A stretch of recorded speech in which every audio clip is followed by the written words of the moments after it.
This is the Reds POSTCAST, your instant game reaction for the Cincinnati Reds. Part of the Locked On Podcast Network, your team every day. Well, good evening, Reds fans, and welcome to another edition of the POSTCAST brought to you by Locked On Reds and the Locked On Podcast Network, your team every day. I'm Tim Daniel. I'm a lifelong Reds fan, and I've been podcasting about this team for 2 seasons here at Locked On, and I want to thank you for spending some time with me as we discuss the Cincinnati Reds get their 5th straight series to the Arizona Diamondbacks. Today's episode is brought to you by our friends over at Odoo. Great organizations win because the operations matter, and that's why you should get Odoo. Try for free today, odoo.com/lockedon. That's ODO.com/lockedon. Well, on today's show, the same issues the Reds have had forever continue to haunt them. A lot of frustrating decisions were made with personnel decisions, but hey, Noelvi Marte at least keeps hitting home runs, and that's nice at least. All of that and a whole lot more. Let's get started. This is what you'll be talking about. All right, so I'm going to really appreciate this if you guys just want to start a drinking game, because I'm not allowed to drink while I do the show. But if you want to start doing drinks of every time Tim says the Reds didn't get a hit with runners in scoring position or the bullpen blew a game, 1, please make sure you have a driver. 2, that's the story every day now, it feels like. So today, the Cincinnati Reds lose a game that they start off with the lead. Yet again, another game the Reds have the lead, and they can't hold on to it. Yet again. And they took the lead in the beginning. J.J. Bleday hits a solo shot. And you're like, all right, cool. That's nice. It's going to be a good day. Andrew Abbott didn't look like himself per se, but looked fine. Okay, you got that going for you. TJ Antone gives up a homer. Not super mad at him, honestly. Not really. I mean, the error at first base kind of hurts a little bit more. But yeah, it's just the same thing over and over and over again with this team that we just keep talking about over and over and over again. They go 0 for 5 today with runners in scoring position. They leave 7 on base today. Come on now. The bullpen today gives up 3 earned runs. Come on now. Who are you going to beat when your bullpen's doing that and your offense can't do that? And Larkin talked about it today, like during the rain delay. He's like, this team is going to make it to where Elly De La Cruz is the one thing they're waiting for to get back. I don't think that that's fair to Elly De La Cruz. I don't think that that's right for the team. Your offense can't be, well, when Elly gets back, we'll be fine. Because nothing's for certain there. It's a hamstring injury. It's not like those just go away. Everything's fine now. I know what everyone's saying. He's ready to play. He wants to play. And that's great. I want him to play too. But I also want to protect him from himself because we had this issue last year and I don't want to go through that this year. And it was already a big thing where they had, the guts to put him on the IL. And I'm getting away from the game here. But what I'm going to get to here is just the fact that we're going through the same conversation over and over. I just need Bill Murray to pop in here and be like, well, it's Groundhog Day again, because it's can't hit with runners in scoring position, leave too many guys on base, and your bullpen blows games. When does this stop? Because we've been talking about this now all season. Heck, we've been talking about not being able to hit with runners in scoring position for 3 years, it feels like. Basically since 23. I just don't feel like they've gotten this right. Basically, look, I'm going to say it, even though he wasn't very good that last season. Basically, since Joey Votto was not part of the Reds, they've not been able to hit with runners in scoring position. And get it. 2023, he wasn't very good. He battled a lot of injury. He missed a lot of games. But since then, can you remember a time they were really hitting really well with runners in scoring position? You can't, because it's just a thing. I don't know how this gets fixed. And before anyone comes in here and is like, fire this guy and fire this guy and fire this guy. At what point do we hold the players responsible? Is what I'm trying to say here. It's like, look, we can't just keep going through this conversation of you got to fire Chris Lake. You got to fire Terry Francona. The Reds are not firing Terry Francona, by the way. Let's just go ahead and get that out in the open. You got to fire Willie Harris as the base coach. You got to fire this guy. You got to fire this guy. No. At some point, it's up to the players. It's up to the players to figure this out. Now, can managers and coaching staff make better decisions? For sure. I'm going to get into that here in just a second. But we can't just keep doing this. we can't just keep going through this conversation over and over again. I can't come here every day and have someone tell me they need to fire Terry Francona. The Reds are not firing Terry Francona away from being good. Sorry, they just aren't. And getting rid of him doesn't fix these issues. These issues are still here, whether he's the manager or not. So, all right. I am going to talk about one thing he did particularly that I didn't really like. Since hindsight is always 20/20, let's deliver today's second guess. All right, so Edwin Arroyo reaches on an error in the 7th, right? And you're thinking like, cool, get a base runner. Let's get going. Blake Dunn comes to the bat and hits into a double play. Who's on deck? JJ Bleday. How many outs? 1 out. JJ Bleday get the bat? No, he doesn't. JJ Bleday, like, probably your best hitter right now? Yes, he is. Why do they not send Edwin Arroyo there? Like, if he gets caught, he gets caught. So be it. You still have a chance for Bleday to get an at-bat in the inning, and maybe Blake Dunn's on in front of him.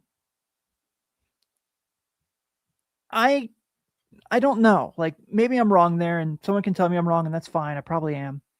But I don't understand the thought process there. Like, Edwin Arroyo is pretty fast. But the one thing about the Terry Francona era that has really frustrated me is just not being aggressive on the base path. And today, I'm not going to say it cost him the game, but I really wanted them. I mean, I would have sent Arroyo there. He gets caught. Okay, 2 outs. Maybe Blake Dunn gets on base there. He gets it, which, you know, the likelihood's pretty good with how fast he is. Maybe Blake Dunn gets out and JJ Bleday comes up with the runner in scoring position. Not that it does you any good, but gives you a better chance, right? And so that's where it's just kind of this thing where they just do these things constantly where I don't get it. And then, look, I understand the status of the bullpen is not good. I understand that it's not like we've got Mariano Rivera and Aroldis Chapman and Raleigh Fingers out there. I get it. And I really like Zach Maxwell. Zach Maxwell is not pitching for me in a tie game. He's just not. And a team that hasn't won a series, now 5 straight series, I'm not putting Zach Maxwell on the hill there. Could he be ready for that down the future? Sure. Yeah. But he's not ready to face guys like Geraldo Perdomo there. That's what I'm trying to say here. It's like, there's a lot to like about what he brings to the table. He throws really hard. He's a fun dude to root for. Like, he's got a big fan base. He's fun, but he's not ready for that. And look, I'm not saying Tony Santion's any good by any stretch, and I'm not saying, you know, anything's there. So someone said it earlier, like, I'm almost willing to die with Sam Mull there. I get it. You used TJ Antone earlier in the game. You can't bring him back out there.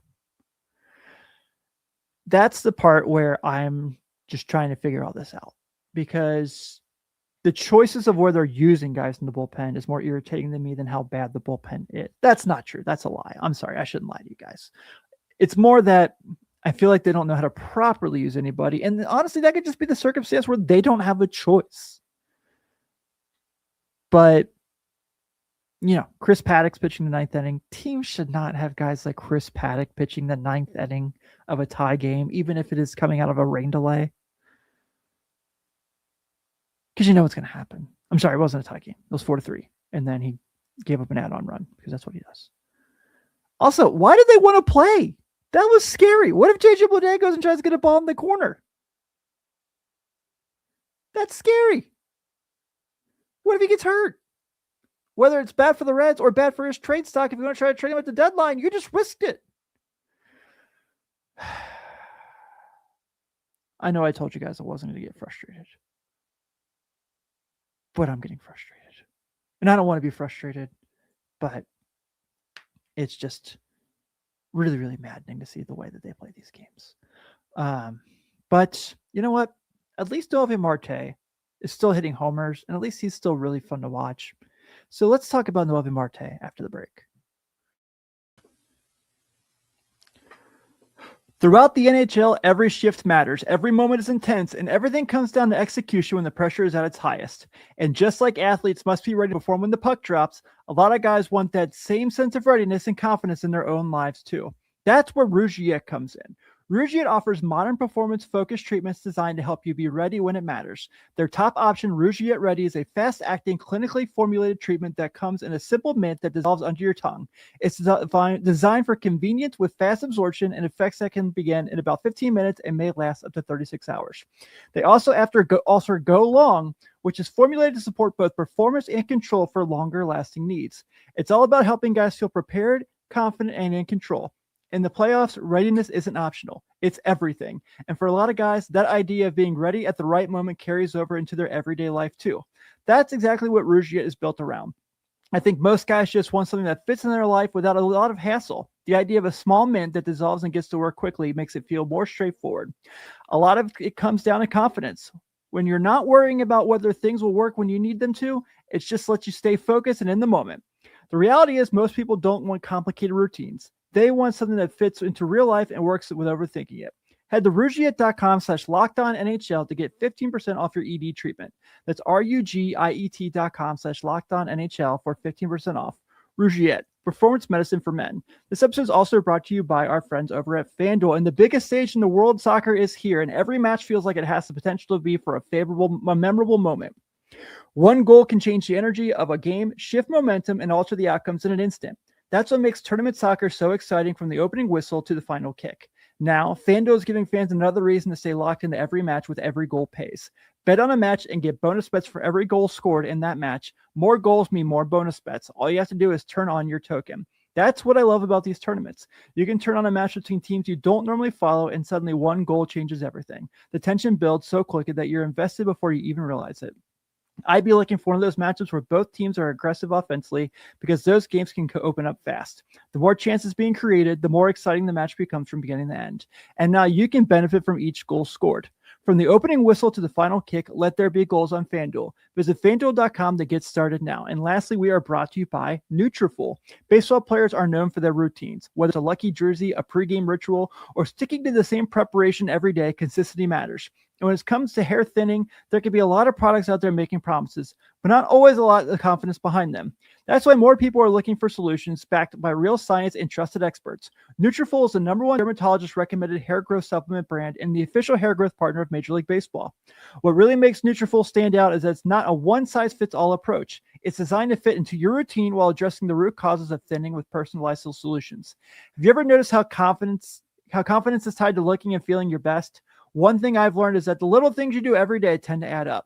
Whether it's exercise, getting enough sleep, or taking care of yourself, having a routine that makes you feel confident can make a big difference. Find out why Nutrafol is the only hair growth supplement brand trusted by MLB. For a limited time, Nutrafol is offering our listeners $10 off your first month subscription and free shipping when you visit Nutrafol.com and enter promo code LOCKEDONMLB.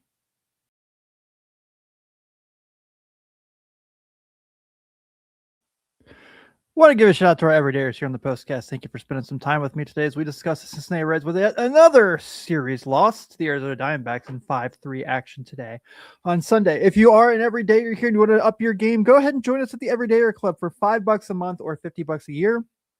You get access to all of our Locked On shows ad-free, and you also can get access to our Discord chat as well. Go to lockedonreds.supercast.com to learn more. Guys, let's talk about Noelvi Marte, because Buddy's raking. This is the Locked On Player of the Game. 3 straight days with a homer, and he just looks so much more comfortable. And I know he had a strikeout later in the game, but I can live with that. I know, it's not those opportune situation, but he's really just kind of like that. Stint down in AAA really did a lot for him. I mean, obviously the 3 homers was great. I mean, this is a Reds team that just relies strictly on homers. Last 7 games, a .318 batting average, a .348 on base, a .773 slugging. So that's 7 of 22, 3 homers, 3 RBIs, 5 runs scored, and a walk, and 3 stolen bases. Pretty awesome. He's just one of those kids that you just can't give up on. He's so talented, right? And he's so athletic. I mean, there's a reason he was like, hey guys, I know you're bringing in Brian Hayes. Why don't I go play right field? And it worked. He was this close today to recreating the catch in the Pirates game last year. It was pretty fascinating.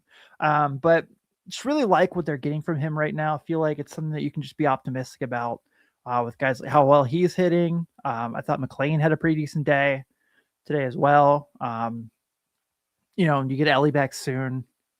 And I know Gino had a really bad couple at bats, but that double he had was this close to being a homer too. So we could have been having a whole different conversation if that gets out of here, But coulda, woulda, shoulda. It's the story of the Cincinnati Reds this year, right? It's kind of the conversation we have all the time.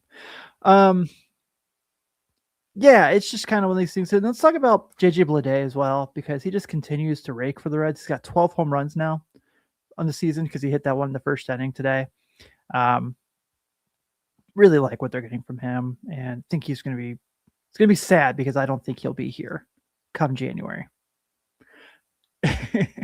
And he hasn't hit the ball well of late. Obviously, he's got a 185 batting average in that time, but he does have a 313 on base and a 481 slugging. So he's getting walks and he's hitting homers. He's just not making consistent contact. So be it. I think the Blake Dunn thing has ran its course. I don't know if they can keep relying on him to keep going this way. I don't know. It feels like things are coming back down to earth for him. And he's been fun to watch. I think he's played a really good outfield minus Friday. But I'm not super optimistic about him because he can't slug. He's not drawing as many walks as he needs to. He is hitting 250 in the last 7. I mean, that's not anything to just sneeze at. So we shall see. Nathaniel Lowe today, 2 hits, 2 walks. Liked his game as well. I don't know. If they can just figure out how to get outs from the bullpen and bring people on when they're on base, it's a whole different story. But they can't do either of those things. So we continue to have the conversation we've had all year. As the Reds are losers once again to the Arizona Diamondbacks today, 5-3. The Diamondbacks have 5 runs on 7 hits and 1 error. The Cincinnati Reds have 3 runs on 8 hits and 1 error. Your winning pitcher today is Juan Murillo of the Diamondbacks. He is now 2-3 with a 2.57 ERA. Zach Maxwell gets his first loss of the season. He has a 10 ERA. And Paul Sewald picks up his 17th save of the year for the Diamondbacks. But never fear, because tomorrow is Chase Burns Day.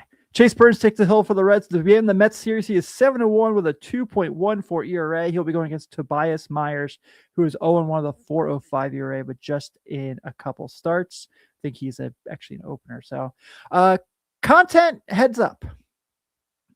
I'm going to the game tomorrow. I'm taking my daughter. She has not been to a game since she was an infant. So there's still a very good chance I'll be here on time tomorrow. But in the slight case it's not, congratulate me because I mean she lasted the game. So I'm excited to take her, no matter what the result is on the field.